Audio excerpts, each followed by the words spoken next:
What if a single conflict in the Middle East could trigger a global war?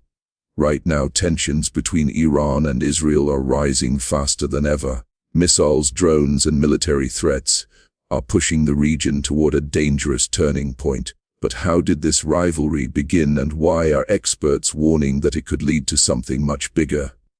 The conflict between Iran and Israel did not begin overnight. Its roots go back more than 4 decades into the past. To understand why these two nations see each other as enemies, today we must go back to the year 1979.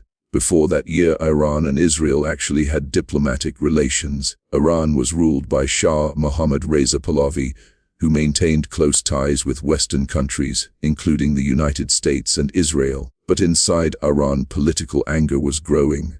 Many citizens believed the Shah's government was corrupt and too closely connected to foreign powers. This anger eventually exploded into the Iranian Revolution in 1979. The revolution overthrew the Shah and replaced the monarchy with a new Islamic republic led by Ayatollah Ruhollah Khomeini. The new leadership completely changed Iran's foreign policy and openly declared opposition to both the United States and Israel. From that moment, Iran no longer recognized Israel as a legitimate state, and tensions between the two countries began rising year after year. As time passed, the rivalry became more serious, especially when Iran began developing its nuclear program. Iran insisted that the program was meant for peaceful purposes such as energy and scientific research, but Israel feared that Iran could eventually develop nuclear weapons. For Israel, this possibility represented a serious threat to its national security and survival. As a result, both countries slowly entered what many experts describe as a shadow war, a conflict fought through secret operations, intelligence missions, and regional influence rather than direct battlefield confrontation. As tensions between Iran and Israel continued to rise, the conflict slowly moved into a new phase, often described as a shadow war. Instead of direct military battles, both countries began using intelligence operations, cyber attacks, and strategic influence across the Middle East. One of the most well-known incidents was the Stuxnet cyber attack, which targeted Iran's nuclear facilities. The virus damaged important equipment used in uranium enrichment and showed the world how modern conflicts could now be fought through digital weapons. At the same time, several Iranian nuclear scientists were assassinated in mysterious attacks inside Tehran.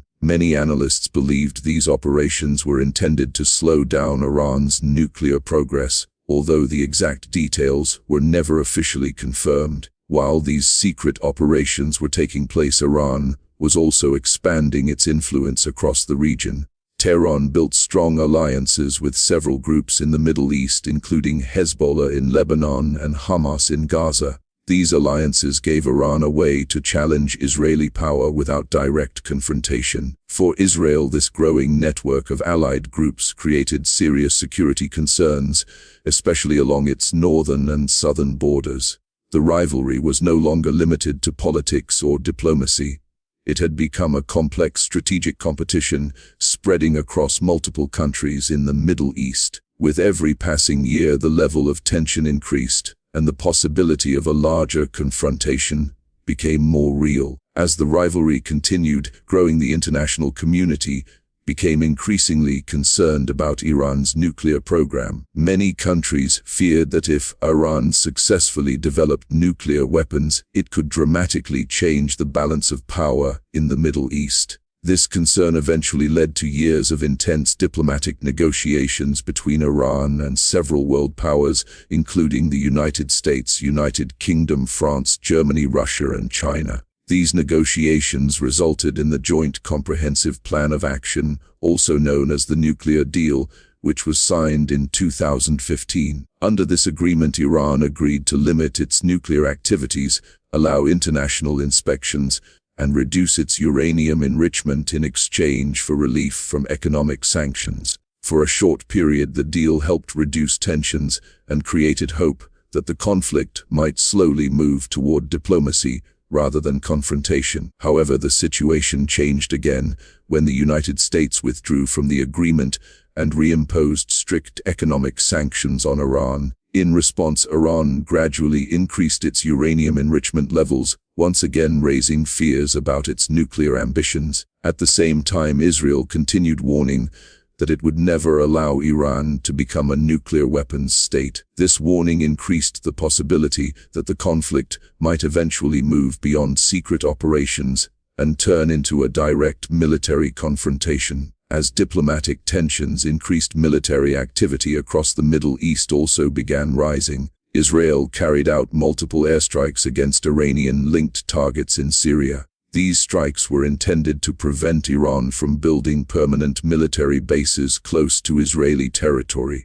Israel believed that if Iran established strong military positions in Syria, it could create a direct threat to Israeli cities. At the same time, Iran continued developing advanced missile technology and drone systems. These weapons allowed Iran and its allies to project power across long distances without relying on traditional air forces. The growing use of drones and precision missiles introduced a new dimension to the conflict because these weapons could reach strategic targets quickly and unexpectedly. Meanwhile, the United States continued supporting Israel both politically and militarily. Washington repeatedly warned Iran about its nuclear activities and regional influence. Economic sanctions placed heavy pressure on Iran's economy, while diplomatic negotiations continued in the background. Despite these efforts, tensions never fully disappeared, and each new military incident increased fears that the shadow war could eventually turn into a direct confrontation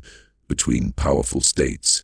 Many analysts began warning that if a major clash occurred between Iran and Israel, the United States could quickly become involved, transforming a regional conflict into something far more dangerous. Today, the rivalry between Iran and Israel remains one of the most dangerous geopolitical conflicts in the world. Both countries continue strengthening their military capabilities, while the international community closely watches every development in the region. Israel maintains that it will take whatever action is necessary to prevent Iran from obtaining nuclear weapons, while Iran insists that its nuclear program is peaceful and that it will defend its sovereignty against foreign pressure. This ongoing tension has created a fragile balance where both sides avoid direct war, but remain prepared for escalation at any moment. Military exercises, missile tests, and political warnings continue reminding the world how serious the situation has become. Many experts believe that if a direct war ever breaks out between Iran and Israel, it could quickly draw in other major powers, including the United States and potentially other countries in the region. Such a conflict could disrupt global energy supplies, affect international markets, and create instability far beyond the Middle East. That is why diplomats, analysts, and world leaders continue searching for ways to reduce tensions and prevent a larger confrontation. Because history has shown many times that wars often begin not with a single decision, but with a series of escalating events. And in a region already filled with rivalries, alliances, and historical grievances, even a small spark could ignite a much larger fire. The question that remains for the world today is simple, but frightening: will diplomacy succeed, or will this long-running rivalry eventually lead to a much bigger war?